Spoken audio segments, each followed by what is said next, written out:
خواتین و حضرات، ایک بار پھر آپ سب کو خوشامدید کہتے ہیں اوصاف رمضان میں. اور اب جو ٹاپک ہم ڈسکس کرنے والے ہیں، دور جدید میں تبلیغ کا طریقہ کار اور نبوت کی آخری کڑی کی حیثیت سے آقائے دو جہاں حضرت محمد صلی اللہ علیہ وآلہ وسلم سب کے آخر میں تشریف لائے، جن کا ارشاد تھا کہ میں نبوت کی عمارت کی آخری پتھر ہوں اور میرے بعد کوئی نبی نہیں آئے گا.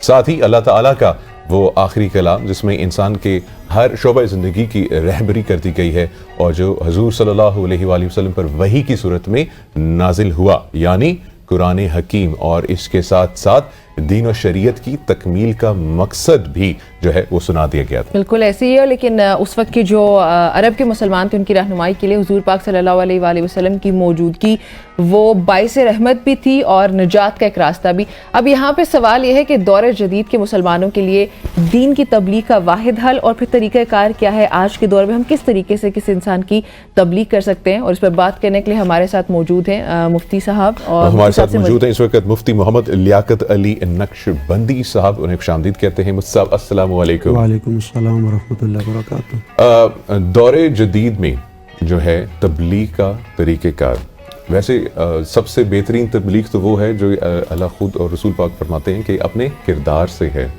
اس کی بھی روشنی ڈالیں. بسم اللہ الرحمن الرحیم وصلی اللہ علی النبی الامی وعلی آلہ وصحبہ اجمعین. سب سے پہلے تو افطار ٹرانسمیشنز میں اس خوبصورت ٹاپک کے انتخاب پر میں آپ کو اور آپ کی ٹیم کو تحسین پیش کروں گا. ضرورت ہے کہ اس ٹاپک پہ بات کی جائے. آپ نے جو سوال کیا میں اسی سوال سے ریلیٹڈ ایک بات کروں گا. قرآن مجید فرقان حمید میں اللہ رب العزت نے جن انبیاء کرام کے طریق دعوت اور طریق تبلیغ اس کا تذکرہ فرمایا. اگر آپ اس کا مطالعہ کریں تو ایک کامن چیز اللہ کے ہر نبی کی تبلیغ کی. جب وہ اپنی قوم کے سامنے جاتے ہیں اور جا کے اللہ کا پیغام ان تک پہنچاتے ہیں تو سب سے پہلے وہ کہتے ہیں انی لکم رسول امین. یہ قرآن مجید میں کسی ایک جگہ کا جملہ نہیں، کئی مرتبہ اللہ تعالیٰ کے کئی انبیاء کرام کی طرف اس کو منسوب کیا گیا. اس جملے کا مطلب یہ ہے کہ بے شک میں تمہاری طرف رسول ہوں اور امانت دار رسول ہوں. رسول کہنے تک وہ ڈیزینیشن، وہ منصب، اس کا بیان تو ہو گیا بالکل، لیکن یہ جو کہنا امین، امانت دار، اس کا مطلب یہ ہے کہ انہوں نے اپنے منصب کے ساتھ ساتھ جو اپنا کریکٹر تھا، اپنی ماضی کی زندگی تھی، اس کو دنیا والوں کے سامنے رکھا.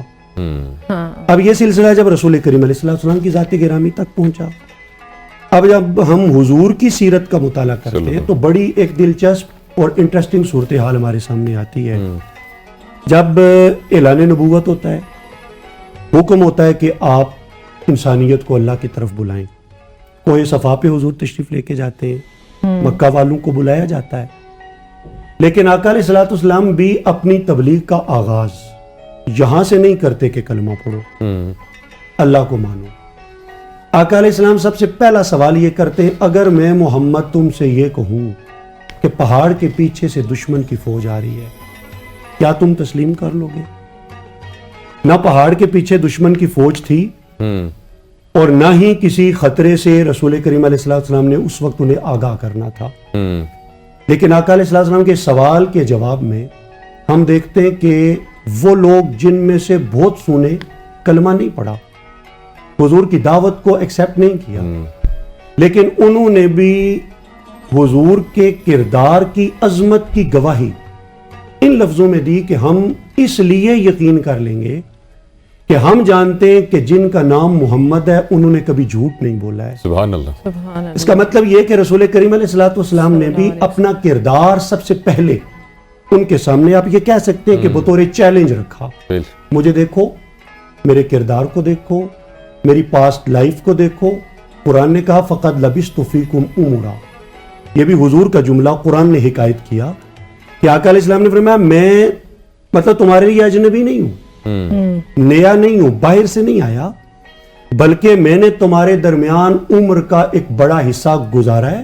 تم میرے صبح و مساء سے، تم میرے اٹھنے بیٹھنے سے، میری تجارت سے لے کے معاشرت اور معاملات تک تم آئی وٹنس ہو, تم نے دیکھا ہے کہ میرا کردار کیا ہے. اب جب ان سے حضور نے تسلیم کروایا کہ تمہیں دعوت دینے والی ہستی سچی ہے, تو پھر رسول کریم علیہ السلام نے فرمایا کہ اگر مجھے سچا مانتے ہو تو پھر میری سچائی کی دعوت کو بھی قبول کر لو. پھر حضور علیہ السلام نے فرمایا کہ قولوا لا الہ الا اللہ تفلحوا, تم کہو کہ اللہ کے سوا کوئی معبود نہیں تو تم کامیاب ہو جاؤ گے. حضور علیہ السلام نے فرمایا تھا اذا رأوہ ذکر اللہ, کہ جب اسے دیکھو تو اسے دیکھنے سے تمہیں اللہ یاد آ جائے. تو دیکھنے سے اللہ یاد آنے کا مطلب یہ تھوڑا ہی ہے کہ اس نے کوئی میک اپ کیا ہوتا ہے اور چہرے پہ کوئی اس کی کاسمیٹکس کی چمک ہوتی ہے, نہیں.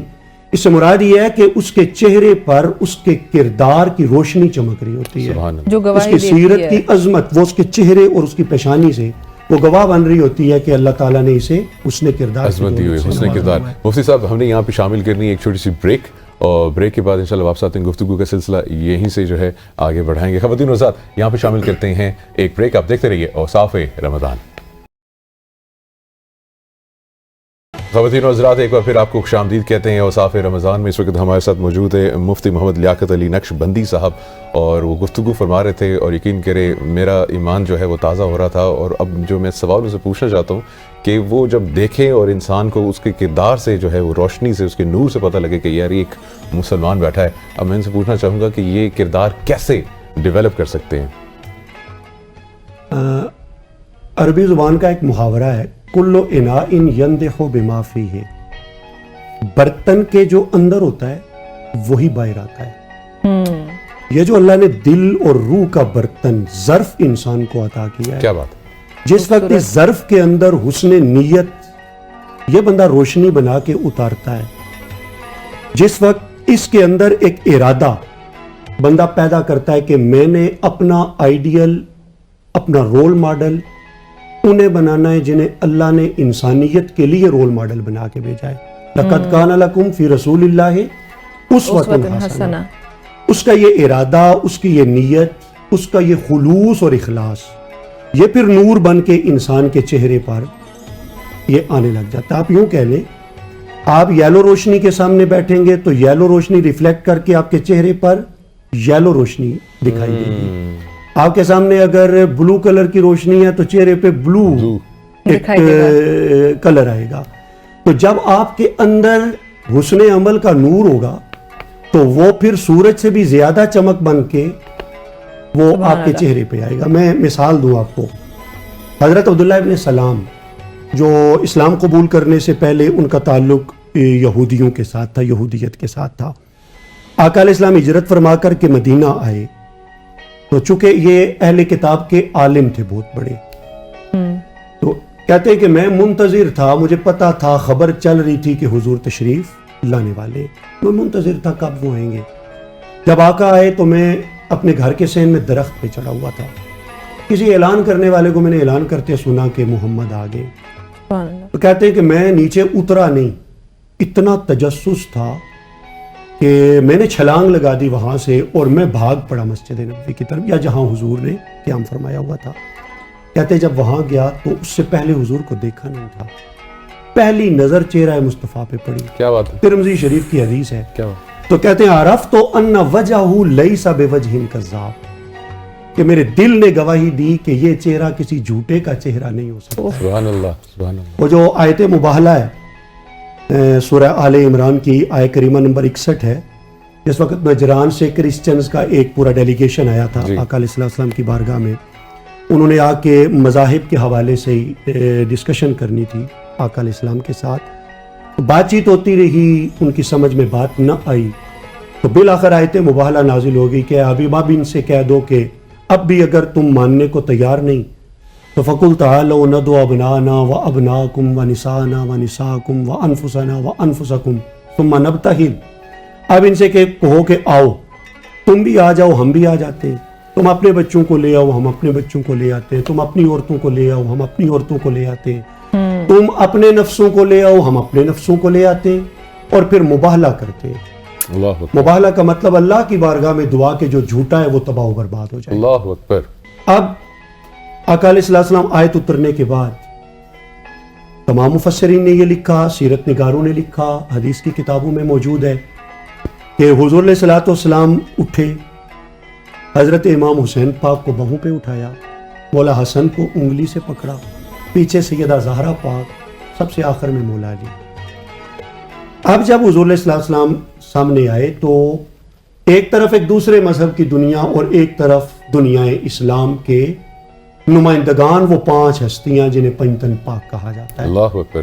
میں یہاں عرض یہ کرنا چاہتا ہوں کہ جس وقت ان کی نظر ان کے چہروں پہ پڑی، اندر وہ ایمان کی روشنی ابھی نہیں اتری، لیکن بات ہم یہ کر رہے ہیں کہ جس وقت کردار روشنی بن کے چہروں پہ آتا ہے تو اب ان میں سے جو بڑا تھا، نام بھی اس کا عاقب بیان کیا گیا، اس نے باقیوں کو ایک لمحے کے لیے اکٹھا کیا اور ان کے کان میں کہنے لگا کہ یہ جو چہرے تمہارے سامنے آئے، اگر آج تم نے مباہلہ کر لیا تو مجھے لگتا ہے تمہاری نسلیں مٹ جائیں گی، اس لیے کہ ان چہروں کو دیکھ کے مجھے لگتا ہے کہ اگر انہوں نے رب سے یہ کہہ دیا نا کہ مولا یہ پہاڑ جگہ سے ہٹا دے، تو رب نے ان کی وہ بات بھی مان لیں گے۔ اللہ اکبر۔